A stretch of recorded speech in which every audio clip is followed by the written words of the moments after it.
This episode feels like it should have been episode 2. I think episode 1 to 3 should have been compressed into one episode, because now the pacing feels much better. It feels much more like a Star Wars property. I think if you were to look at the 3 episodes at the beginning, they were lacking in terms of pacing, in terms of how the story was moving. It didn't feel like the story was moving. It felt like they had stalled at the beginning, but now it feels like we're starting to move. Things are starting to happen, and that thing that was being constructed, at the end of the episode, it moves and it goes. And so I appreciate the fact that we are able now to begin a new journey. This is the end of the journey that was established in the first episode. This, I feel like, is the beginning of Ahsoka, because now I think we are more likely to see Ahsoka move on alone than she had to move with Sabine in the previous episode. I'm glad that Sabine is separated from Ahsoka, because now we get to see more of Ahsoka. The action set pieces are pretty awesome, but my favorite thing was the cinematography. If you remember my previous episode, this one, when I talked about how much I liked the cinematography in the last episode, they kept that in this episode, and I still love this new place that they're in, this planet that they're in. I like the look of the trees, the red trees with the red leaves, and the general art direction in this particular episode. The StarCraft that they were making, and finally we get to see it move, and I like what they did about it, because that sequence feels like a Star Wars, a Star Wars moment, because there are a lot of callbacks to what we are familiar with in terms of Star Wars.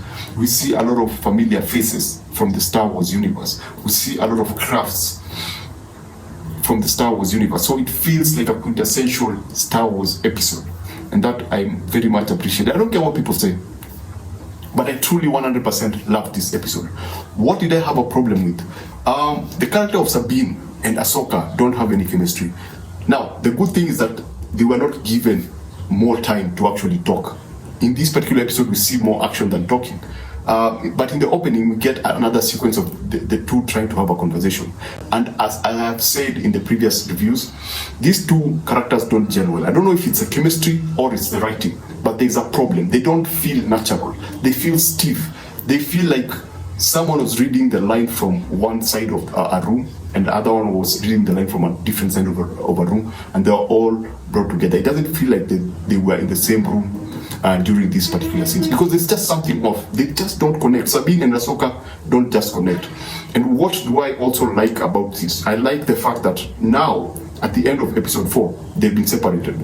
So hopefully we'll see more of Ahsoka moving alone, and Sabine having to deal with all this, because now we are starting to move closer to Ezra. So whatever was established between this episode and episode 1 is coming to an end. Now we are beginning to start another journey, where hopefully Sabine will get to discover Ezra wherever he is, and now we'll get to follow Ahsoka alone.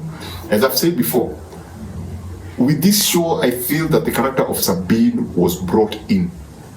I feel she was important because the producers thought Rebels worked really well, and they wanted to do a live action, but they did not want to create just a live action for everyone who have never seen Rebels. So they introduced Ahsoka in The Mandalorian so that it can be easier for them to bring in the Rebels storyline into this, which also includes Sabine. So the character of Ahsoka is there to bait us into Rebels. I don't know if you understand. Ahsoka was established in The Mandalorian so that they can hook us into this Rebel story. So she was in so that now using her, for people like myself who've never seen Rebel, we will be drawn into the character of Ahsoka, and then slowly they will drag all the characters from Rebel into her story, so that now we, people who've never watched Rebels, can start now looking at Rebel again from a different eye. That's how I feel about Sabine's character. She was a third wheel.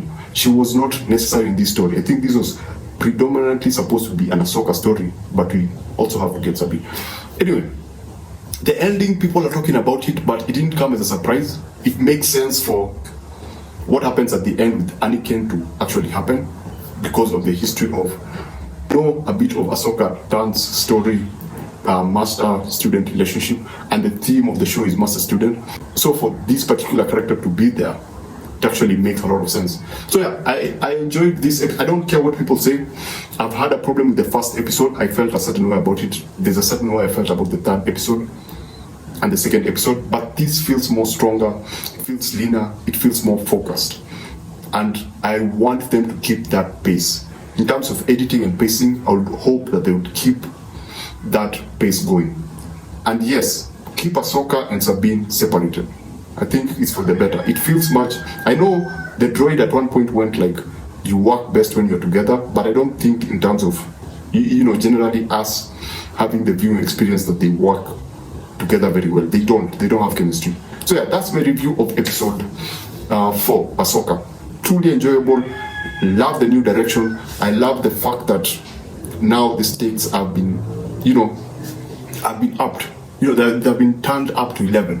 I like that we've started now to see consequences of some things. I love that some characters have been separated. So basically that's it. Thanks for watching. Remember to always watch what you enjoy and enjoy what you watch.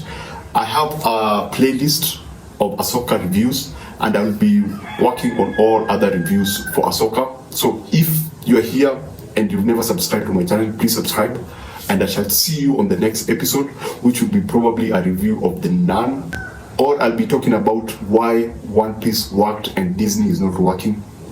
So see you on the next one. Thanks for watching.